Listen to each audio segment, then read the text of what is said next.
राधे राधे, जय श्री कृष्णा। मैं सीमा सिंह बड़ों को चरण स्पर्श, छोटों को प्यार और बराबर वालों को नमस्कार करती हूँ। आज मैं आपको सावन मास की मंगला गौरी व्रत कथा सुनाने जा रही हूँ।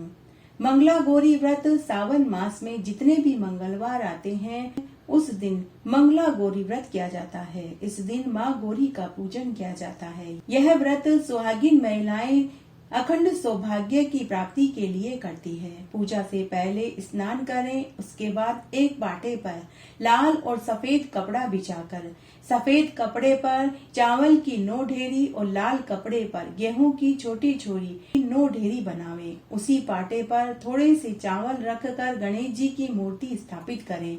पाटे के एक कोने में गेहूं रखकर उस पर साफ जल से भरा हुआ कलश रखें।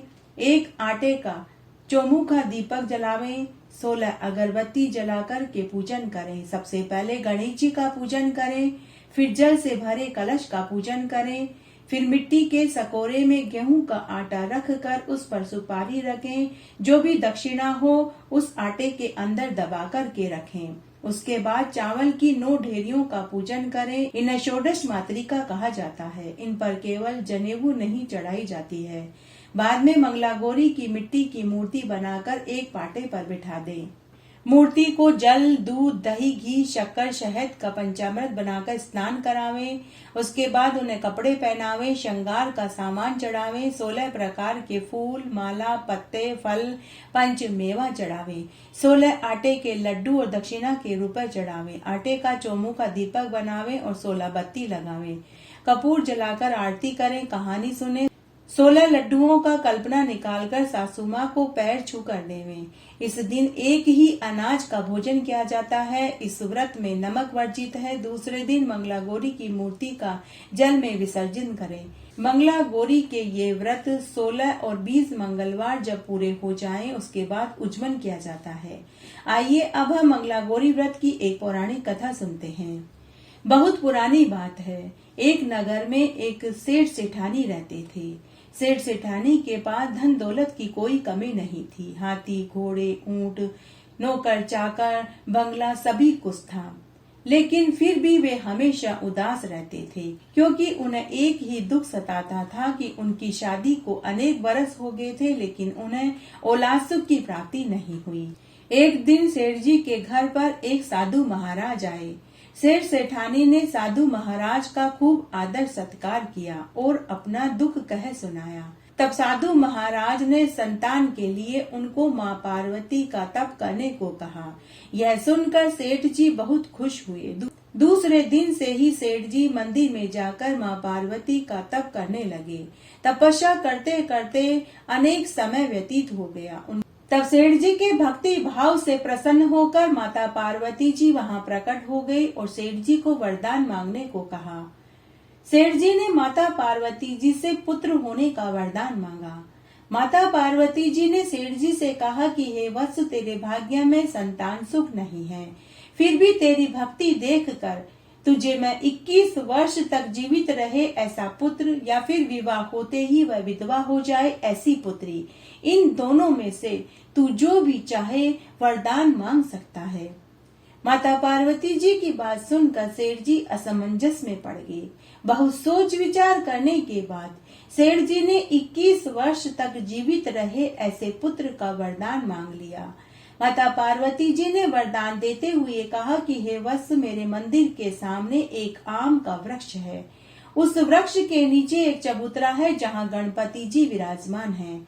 तू उस पेड़ में से एक आम तोड़कर अपनी पत्नी को खिला देना, तुझे एक पुत्र रत्न की प्राप्ति होगी। यह सुनकर सेठ जी बहुत प्रसन्न हुए।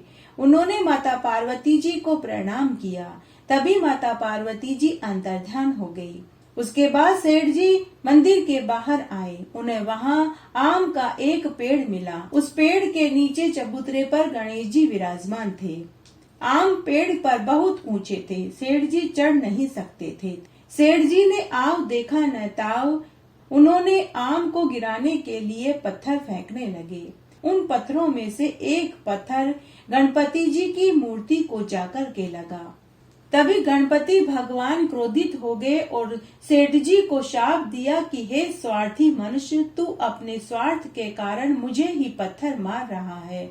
इसलिए मैं तुझे शाप देता हूँ कि जब तेरा पुत्र 21 वर्ष का होगा तो वह सर्प दंश से मर जाएगा। सेठ जी गणपति का शाप सुनकर घबरा गए। वे मन ही मन सोचने लगे कि माता पार्वती जी ने पहले ही वरदान में कह दिया था कि मुझे 21 वर्ष तक जीवित रहने वाला ही पुत्र होगा। तब सेठ जी मन ही मन सोचने लगे कि अब जो कुछ भी होना होगा वह तो होकर ही रहेगा। अभी तो 21 वर्ष बहुत दूर है। यह विचार कर उसने एक आम उठाया और उसे घर लाया और अपनी पत्नी को खाने के लिए दे दिया। उस आम को खाने से सेठानी को गर्भ ठहर गया और 9 महीने के बाद उन्हें एक सुंदर पुत्र पैदा हुआ, जिसे देखकर सेठ सेठानी की खुशी का ठिकाना नहीं रहा।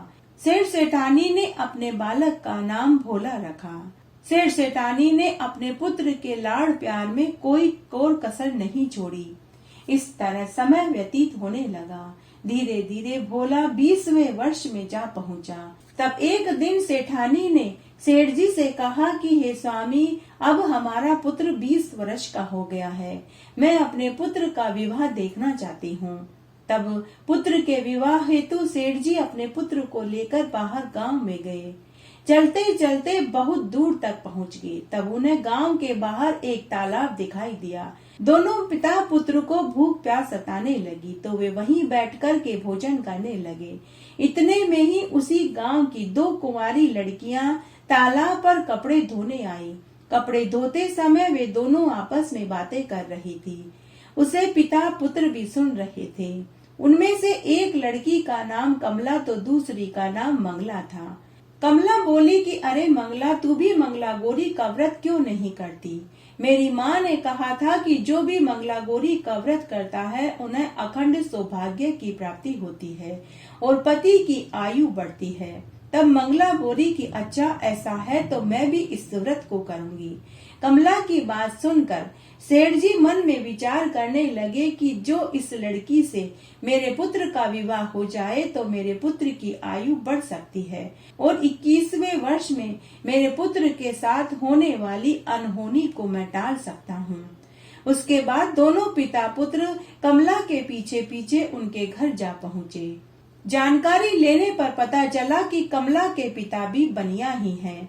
तब सेठ जी ने कमला के पिता से अपने पुत्र के विवाह की बात चलाई। कमला के माता पिता सेठ और सेठ जी के लड़के से मिलकर बहुत खुश हुए और अपनी पुत्री कमला का विवाह भोला के साथ करने को राजी हो गए। कमला के माता पिता सेठ जी और उसके लड़के को देखकर मन ही मन निश्चय करने लगे कि हमारी लड़की इनके घर जाएगी तो सुखी रहेगी। उसके बाद शुभ मुहूर्त निकाला गया। शुभ मुहूर्त में कमला और भोले का विवाह हो गया। दोनों ने पति पत्नी रूप में संसार चलाना शुरू कर दिया। पूरे घर में आनंद का वातावरण था।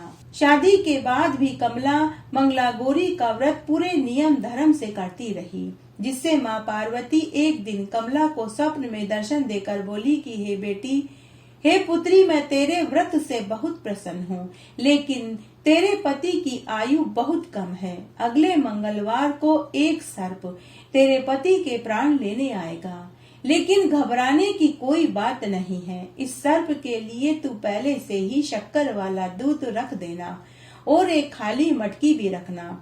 जैसे ही सांप दूध पीकर सो जाए तो तुम उसे मटकी में डाल देना और ढक्कन लगाकर तांत की डोरी से बांध देना और रात्रि में जंगल में ले जाकर उसे छोड़ आना। इससे तेरा पति बच जाएगा।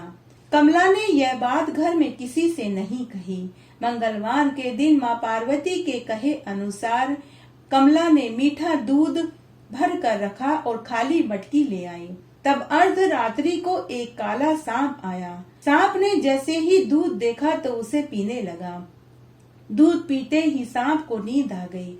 कमला ने सांप को उठाया और मटकी में डाल दिया। कपड़े से बांधकर तांत की डोरी से मुंह बांध दिया और उसे ले जाकर जंगल में छोड़ आई। माँ पार्वती की कृपा से कमला का पति बच गया और वह शाप मुक्त हो गया। जब कमला के सास ससुर और पति को इस बात का पता चला तो उन्हें बहुत खुशी हुई। कमला के सास ससुर अपनी बहू की बड़ाई करने लगे। जब गांव की अन्य महिलाओं को इस व्रत के बारे में पता चला तो वे सब भी कमला के पास आकर मंगला गौरी के व्रत की विधि पूछने लगे। हे माँ पार्वती जी, जैसे आपने कमला को अखंड सौभाग्यवती होने का वरदान दिया, वैसे सबको देना, कहानी कहने वाले को, सुनने वाले को और हुक्कारा भरने वाले को। घटती हो तो पूरी हो तो परवान चढ़े, भूले बिसरे नाम तेरे भंडार में भरे। इस तरह आज हमने सावन मास में मंगलवार के दिन सुनी जाने वाली मंगला गौरी व्रत कथा सुनी। आशा करती हूँ यह आपको जरूर पसंद आएगी। मेरे साथ बने रहने के लिए आपका धन्यवाद। आगे आने वाली कथा कहानियों के लिए भी आप इसी तरह मेरे साथ बने रहें।